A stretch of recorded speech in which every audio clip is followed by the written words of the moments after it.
Mayong adlaw kaninyong tanan, o karon ato na pod hisgutan kining santos nga Eucharistia. Usa-usab kini ka sakramento sa atong simbahan. Og importante kini nga doktrina usab sa atong simbahan. Og mao kini ang pagpanudlo sa atong Santa Iglesia. Ang Eucharistia mao ang sakramento og sakripisyo sa pagkonsagrar sa pan ug bino aron mahimong tinuod nga lawas ug dugo ni Kristo. Matod di Santo Tomas de Aquino o de Aquino nga ang Eucharistia mao ang kinalabwan sa tanang mga sakramento. Tungod kay diha sa Eucharistia dili lamang nga madawat nato ang grasya sa atong gikinahanglan, kundili madawat gayud nato si Kristo nga mao ang tighatag og grasya. Diha sa Eucharistia atong madawat ang tibuok nga Kristo, ang iyang lawas, dugo, kalag ug pagkadios. Ang Eucharistia mao ang kalanon nga espirituhanon nga mohatag og kahimsog sa atong kalag. Ang Santa Iglesia nagsugo sa mga matuohon sa pagkalawat nga takos labing minos makausa sa usa ka tuig. So mao kadto ang gitudlo sa atong simbahan. Ug ani ang pipila ka mga pagsupak. Apan bag-o pa kita mapadayon sa mga pagsupak, ayaw kalimot sa pag-subscribe sa atong channel o nya tip usab kanang notification bell o kanang kalimbanga kanang bell diha og i-click ang all parang ma-updated ka sa tanan nga mga uploads nato. Ang pagsupak mahimo nga gisupak, mahimo nga kalibog kini gikan sa atong mga igsuon nga mga Katoliko ug mahimo usab kini nga pangutana sa atong mga igsuon nga nasa laing mga pundok. Busa bantay kining pagsupak ug atangi ang tubag unya. Ani ang unang pagsupak? Ang pag-ingon ni Hesus nga siya ang pan sa kinabuhi. Juan 6:35 dili literal kundi usa ka sambingay sama sa iyang pag-ingon nga siya ang punuan sa paras diha sa Juan 15:1. Ikaduhang pagsupak, ang pagkaon sa iyang unod dili sabton nga literal nga unod tungod kay ang unod walay kapuslanan. Juan 6:63. Kundili ang pagdawat sa iyang pagtulunan ug ang pagtuo kaniya. Juan 6:35. Ikatulong pagsupak, ang pan ug bino simbolo lamang sa lawas ug dugo ni Kristo ug dili literal sama nga si Hesus miingon nga siya ang pultahan. Juan 10:9. Dili sabton nga literal nga nahimo siya nga pultahan. Ani ang tubag? Maingon nato nga dunay tulo ka hugna sa pagtukod ni Kristo niining maong sakramento. Ang unang hugna, ang pag-andam sa katawhan. Nasayod si Jesus nga kining maong pagtulunan, musukod gayud sa pagtuo sa iyang mga tinunan. Busa si Jesus mihimog tulo ka dagkong milagro aron pagpasabot kanila sa iyang Dios nung gahom. Ug unang milagro nga gihimo ni Jesus sa pagsugod niya sa iyang misyon mao ang pag-usab sa tubig ngadto sa bino. Juan 2:1 ngadto sa 11. Kung nakahinumdum ka mo nitong kasal sa Kana. Sunod nga milagro nga gihimo ni Jesus mao ang pagpakaon ang 5,000 ka mga tawo gikan sa 5 ka piraso nga pan ug 2 ka piraso nga isda. Juan 6:1 ngadto sa 15. Ug sa pagkasunod niya ng gabii sa paglakaw ibabaw sa tubig. Juan 6:16 ngadto sa 21. Pinaagi sa pagpadaghan sa pan ug isda ug paglakaw ibabaw sa tubig, iyang gipamatuod nga ang iyang gugma ug pagtagad ngadto kanila ug sa iyang gahom ibabaw sa balaod sa kinaiyahan. Busa iyang giandam ang ilang hunahuna ug kasing-kasing sa pagtulunan mahitungod sa langit nung kalanon sa santos nga Eucharistia. Ikaduha, mao ang saad sa Eucharistia. Juan 6:25 ngadto sa 69. Sa pagkasunod adlaw iyang gitudloan ang panon sa katawhan nga misunod og nangita kaniya. Sa diha sila nangutana kaniya, magtutudlo kanus aka pa nahiabot dinhi. Verse 25. Si Jesus nga nasayod sa ilang hunahuna mitubag, sultihan ko kamo, nangita kamo kanako kay nakakaon man kamo sa pan ug nangabusog ug dili tungod kay nakasabot kamo sa mga milagro nga akong nahimo. Verse 26. Sa hinay-hinay gituboy ni Jesus ang ilang hunahuna gikan sa butang nga kalibutanon ngadto sa butang nga espirituhanon. Siya miingon, ayaw kamo paghago alang sa kalanon nga madunot kundili sa kalanon nga mulungtad ngadto sa kinabuhing walay katapusan. Kining kalanon ihatag kaninyo sa anak sa tao. Verse 27. Unya gipangutana nila siya, unsa may among buhaton aron magpagtuman sa gisugo sa Dios. Verse 28. Si Jesus mitubag, kini ang buluhaton nga ipabuhat sa Dios kaninyo, ang mutuo kamo sa iyang gipadala. Verse 29.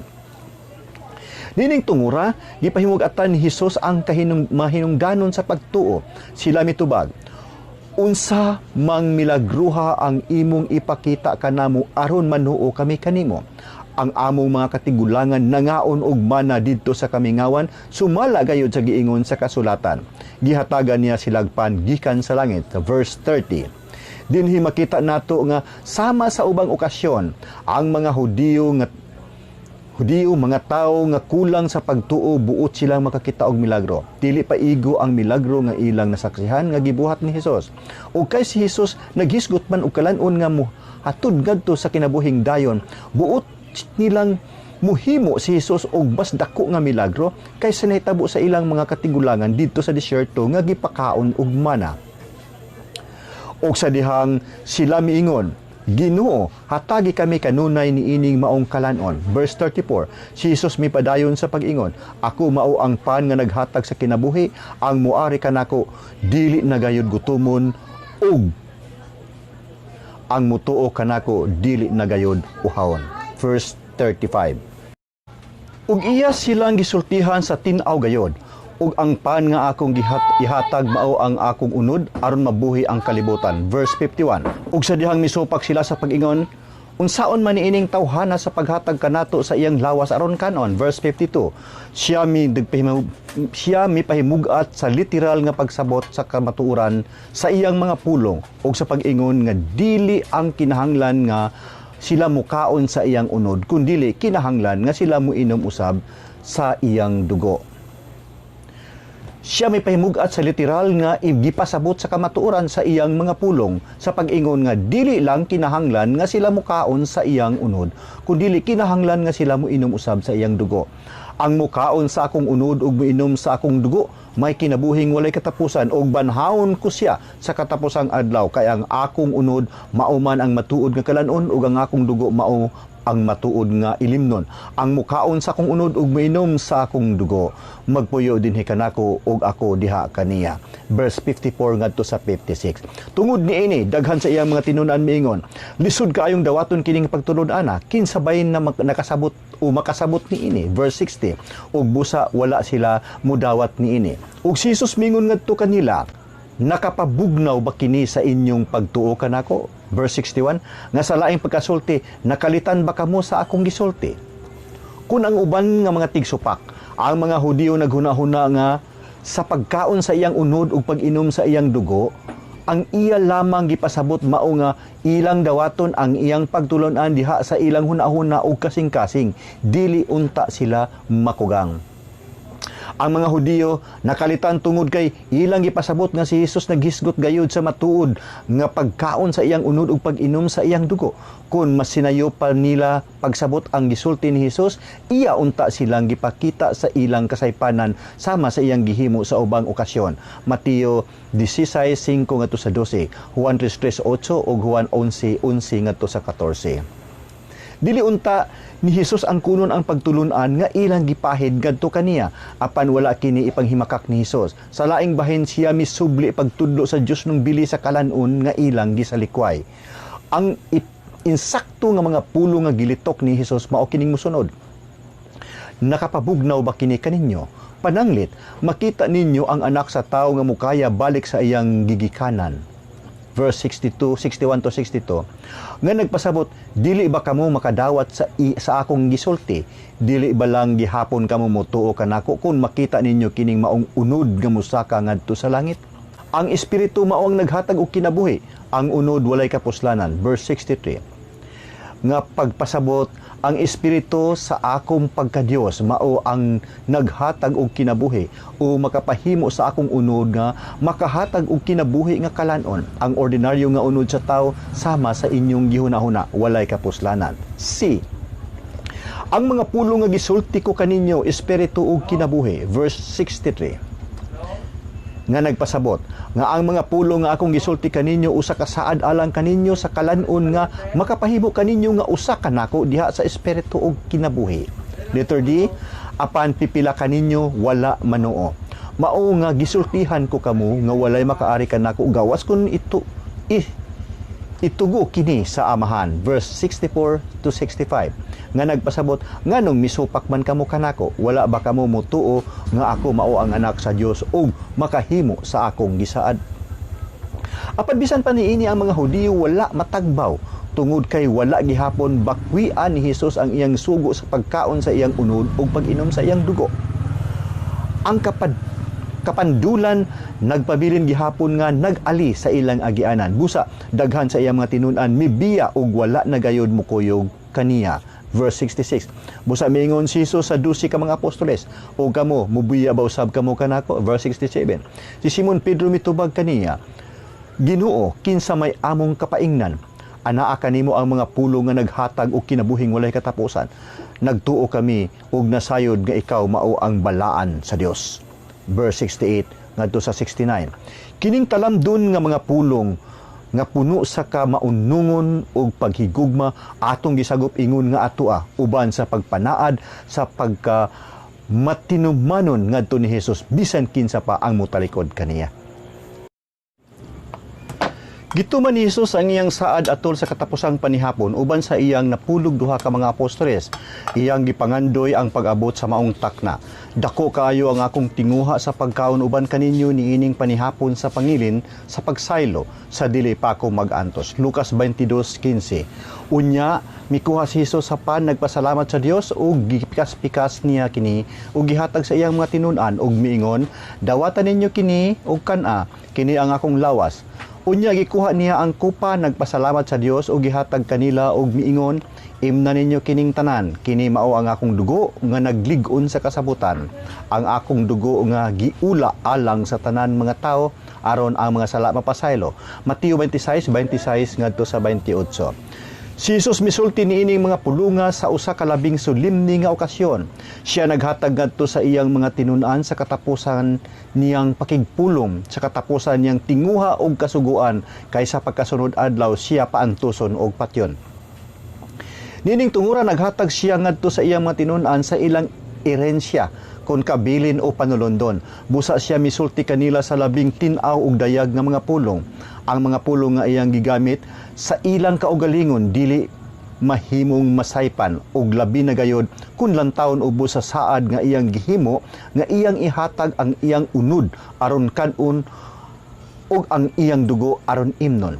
Ang mga apostoles mituo sama ngan kita nagtuo nga sa iyang pag-ingon, kini ang akong lawas, kini ang akong dugo, nga ang pan ug bino nabalhin ngadto sa iyang mahal nga lawas ug dugo.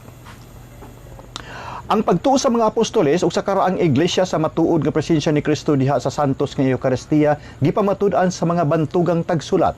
Si San Ignacio sa Antioch miingon, ang Eucharistia mao ang unod sa atong manluluwas nga si Jesucristo.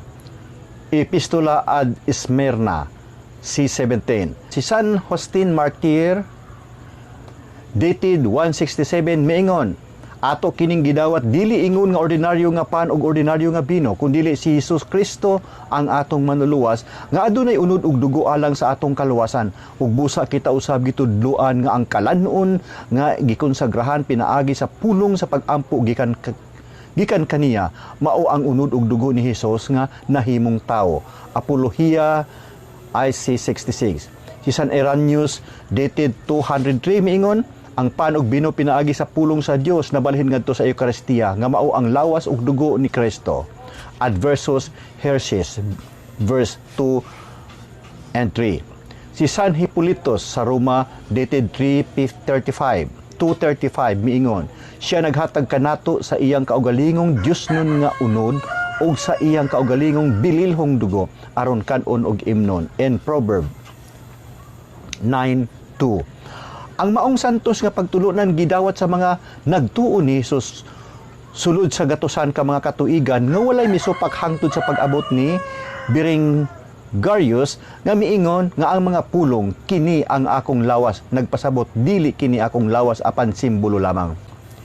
Kini maoy pag-ingon nga si Kristo wala gayud mohatag ngadto sa katawan sa iyang unod aron kanon og busa namakak sa iyang panaad nga gihimo. Kining maong interpretasyon nakahaling gilayon sa balaanong kasuko sa tibuok simbahan. Giisip og giila kini nga supak sa karaang pagtuo sa Santa Iglesia ug sa panudlo ni Kristo mismo.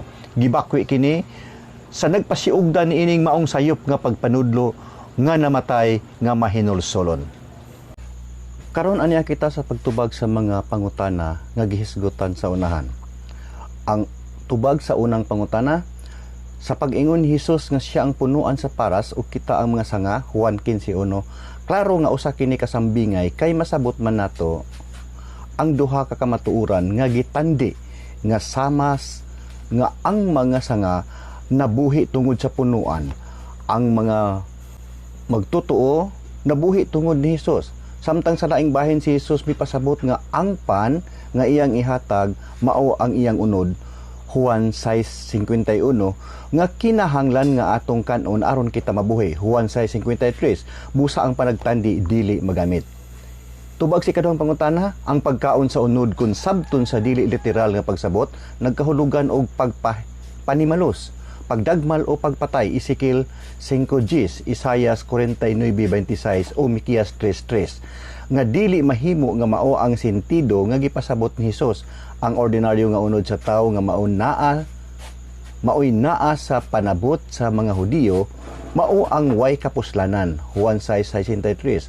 Apan ang unod ug dugo ni Kristo tungod kay kini nahiusa man sa iyang pagkadios, makahatag og kinabuhi, Juan 6:54 ngadto sa 56.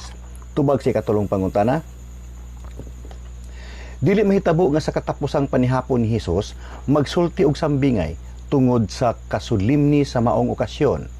Ikaduha, tungod kay si Hesus nasayod nga ang iyang mga tinun-an hinay nga musabot. Ikatulo, si Hesus tungod kay siya Dios nasayod sa mahimong sangputanan sa iyang gipamulong nga dili maihap ang katawhan sa umaabot nga panahon nga magsimba kaniya ubos sa bayhon sa pan. Ug ikaupat, ang mga apostoles nagpahayag sa ilang pagtuo sa matuod nga presensya ni Kristo diha sa Eucharistia. Ang kupa sa panalangin nga tungod niini gipasalamatan nato ang Dios, dili ba kini pakig-ambit man nato sa dugo ni Kristo? Inig-inom nato gikan niining kupa, ug dili ba pakig-ambit man nato sa lawas ni Kristo, inigkaon nato niining pan nga atong gipikas-pikas, unang Korinto 10:16. Diha sa konsagrasyon, dili si Kristo ang nahimong pan kun dili ang substansya sa pan maoy nabalhin ngadto sa buhi nga lawas ni Kristo, samtang ang bayhon sa pan ug bino nagpabilin. Pagtulon-an nato niini nga topiko, santos nga Eucharistia, kinahanglan nga ato kanunay nga paninguhaon ang pagdawat ni Kristo diha sa pagkalawat.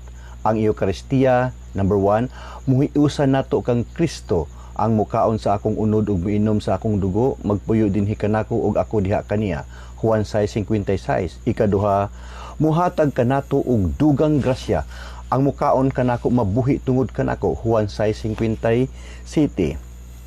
Ikatulo, ang Eucharistia muhiusan nato sa usag-usa, sanglit usa lamang kapan, kitang tanan bisan daghan usa lamang kalawas, kay nakig-ambit man kita sa usa lamang kapan, unang Korinto 10:17. Ang ikaupat, ang Eucharistia naghupot sa saad sa pagkabanhaw, ang mukaon sa akong unod ug miinom sa akong dugo, may kinabuhing walay katapusan ug banhawon ko siya sa katapusang adlaw, Juan 6:54. Apan tungod kay diha sa pagkalawat, si Jesus manggayod ang atong pagadawaton, kinahanglan usab nga muhimo kitag pangandam sa atong kalag. Busa ang mukaon sa pan sa Ginoo ug miinom sa iyang kupa sa paagi nga dili takos, nakasala batok sa lawas ug dugo sa Ginoo. Unang Korinto 11:27. Daghang salamat ug mao kini ang kinatibuk-an sa atong pagtulon-an karon.